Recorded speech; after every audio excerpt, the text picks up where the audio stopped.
हे दिवस बघायला सुद्धा ना भाग्य लागतं असं मी का म्हणते ते पुढे सांगते. तोपर्यंत इथे ना मी गावाकडून आणलेलं सामान सर्व नीट करून ठेवत होते. नीट म्हणजे भरून ठेवत होते. तर आज जास्त काही नव्हतं आणलं कारण अचानकच गेलो होतो. तरी येईल तेवढं आणलं होतं. ही मी अंडी आणली होती. माझ्या सासूबाईंनी अशी पिशवीत पॅक करून दिली होती. म्हणजे पिठात अंडी टाकली होती.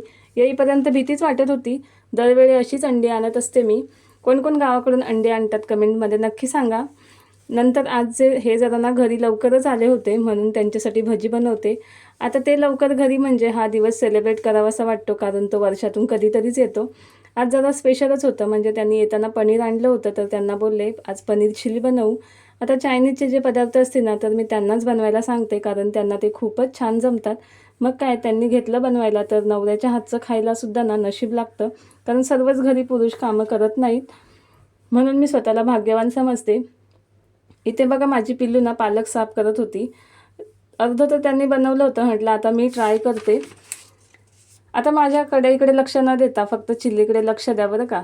तुम्हीच सांगा जमले की नाही ते. पण मी मात्र 100पैकी 110 मार्क्स देईन याला.